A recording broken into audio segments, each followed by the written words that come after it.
Hello and welcome back to the Engerati studio here at European Utility Week. I'm joined now by Hannes Schwaderer, who's the Geschäftsführer, the Director of the Energy Sector, EMEA, for Intel. And Hannes, firstly, welcome to the studio. Thank you for making the time to be here. We were talking off air a little bit, and you made an interesting point that you're being approached by utility companies who are kind of saying, well, look, you guys are at the core of having built the internet. We're building a smart grid. Can you help us? What are some of the challenges that you're getting involved with in terms of the smart grid? I think the biggest challenge for us at the very beginning when we started look into this smart grid business for Intel was to understand what our customers need.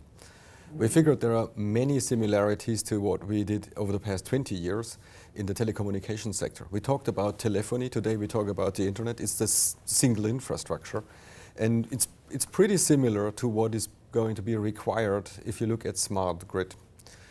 The difference is the internet is fully automated, it's fully digitized, it's fully compatible, it's standards-based, it's interoperable. If you look at the landscape we have in the energy sector, this is totally fragmented, a lot of proprietary technology. It's very small cells all the way to very, very big infrastructures, but very fragmented in the end of the day.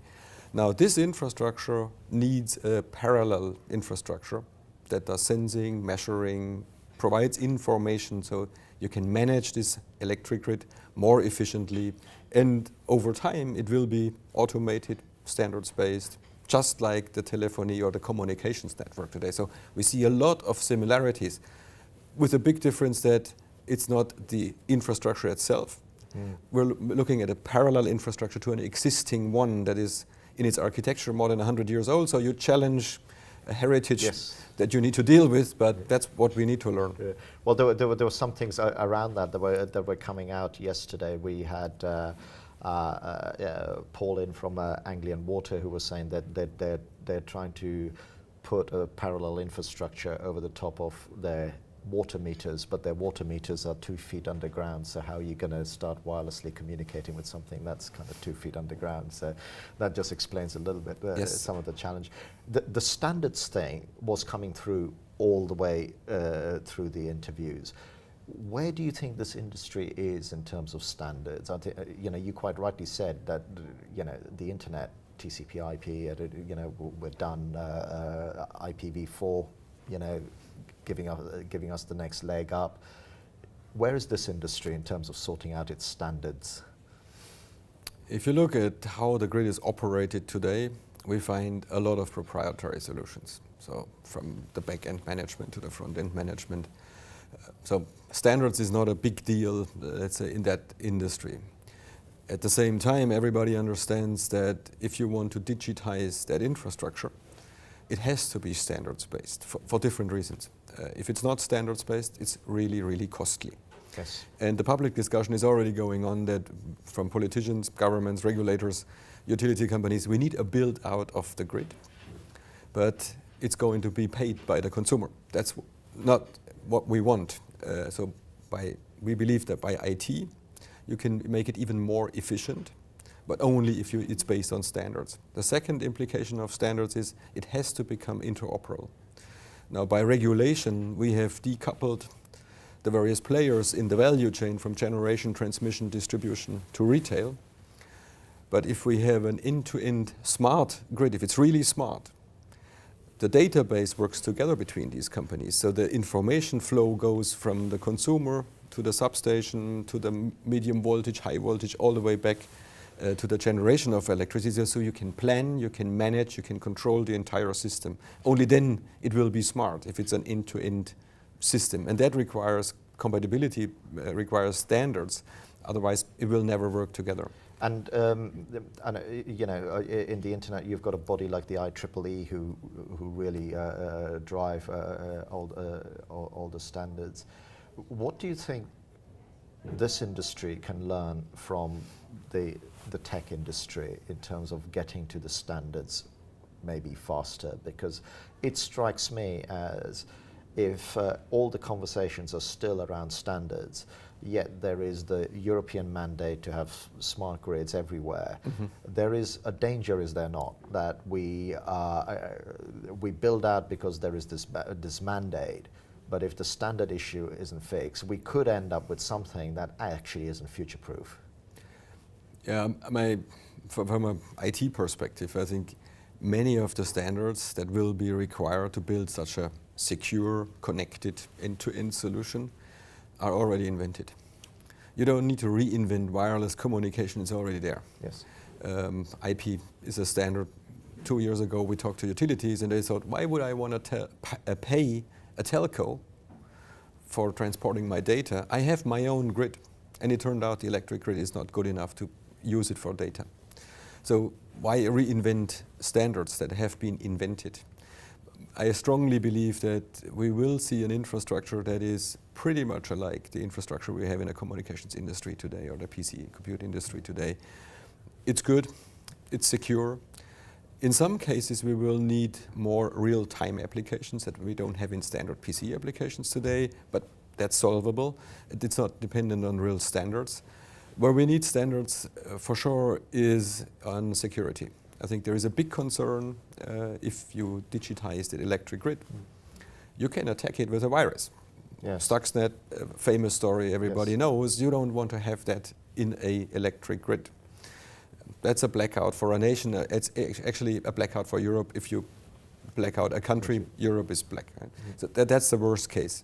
And the other side is privacy. We don't want everybody to know what our electricity consumption is. Maybe not everybody wants everybody else to know what their electricity consumption is, or are they at home? You can see that from the consumption patterns. Yeah. Or what movies are they watching? There are some stories that from the consumption of a TV you could even find out what movie they're actually watching. That's pretty scary, isn't it, when you Yes. think about it? So I think that is an area where we need to agree upon common standards, and today everybody's trying to solve the security and privacy issue with their solution. But to make it really waterproof, make it proof for a bigger energy grid, a European supergrid if you wish, that has to be based on standards. So what we're saying is that a similar model, everybody needs to subscribe to one association and they help drive those standards out and create the security protocol. Do we need a completely new security protocol, or would it be a derivative of what we've already got? It just needs to be another level up, I suppose, maybe military grade or something like that. Yes, military grade would be a good standard if you want to protect your assets and the infrastructure itself. And privacy, there is a lot of software around and hardware, and the combination of software and hardware makes it even better. A reason why Intel acquired McAfee, because the combination of hardware and software is always the safest. Does that have to be the standards? Probably not when it's all about privacy, but protecting the grid, you have to have a very high level of security. And let me ask you a question. Is like, you know, in terms of Intel's roadmap, you were saying this is something where the market is slightly different, and there's some different challenges that are coming up. What's the main challenge for a sort of chip manufacturer like you? Is it just around understanding the market dynamics, or is there are there other things that you need to do differently in this market? I think what we do differently in this market is that internally and externally, we work in a pretty big and complex environment. That in our normal business is simpler.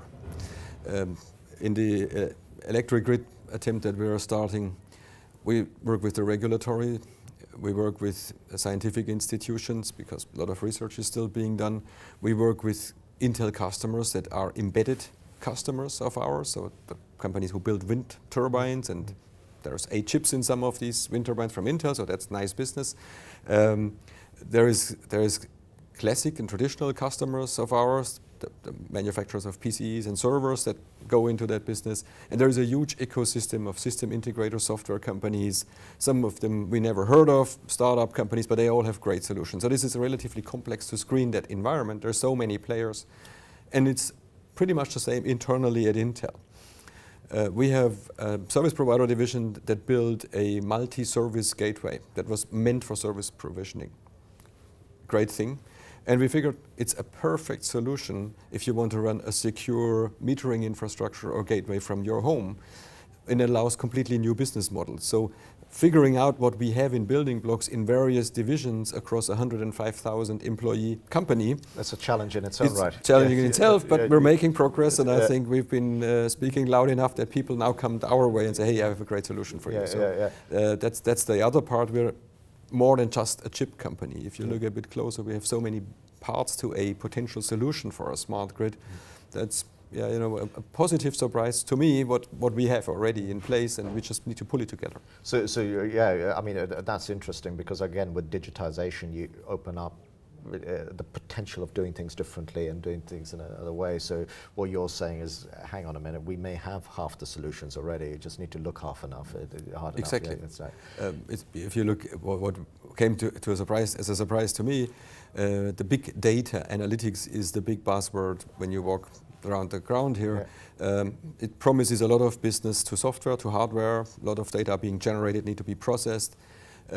We developed our own big data analytics software to run our factories, so quite complex stuff. Yes. And we may even think of commercializing that. So stuff we never thought of, right? Why not? I mean, it's one of my arguments about big data. Everybody keeps going on about big data. I was like going, well, the data is no use to you unless you can get some intelligence out of it. Yes. And actually, in some of these applications, it needs to go even further. I mean, we've just done a research report into this. It needs to go even further, because not only do you need the intelligence, you almost need a real-time feedback loop of that intelligence to react on it. Even more, in an ideal case, it takes action for you, automated, in an automated fashion. Yeah. And that is, I would imagine, part of the DNA of your analytics. I would imagine it's pretty real time, isn't it? Because it is real time. If you don't want to mess up on too many silicon plates, do you? It's pretty expensive. Well, there you go. New product maybe coming out. I want to ask you one other question, because we're nearly at the end of our time here. You've been walking around, clearly consuming some of the things that are being put out. What for you personally has been something that you would call a highlight, and you say, oh, well, that's interesting, actually. This is something that it could be potentially quite useful? A lot of what I've seen is the same as last year in the metering space. There's a lot of smaller companies that do proprietary solutions, very good solutions. Many of them being proprietary. So I think what starts here is a momentum that a stronger momentum towards collaboration. And it's again going back to standards. All of these small proprietary good solutions won't fly if they are not part of a bigger system.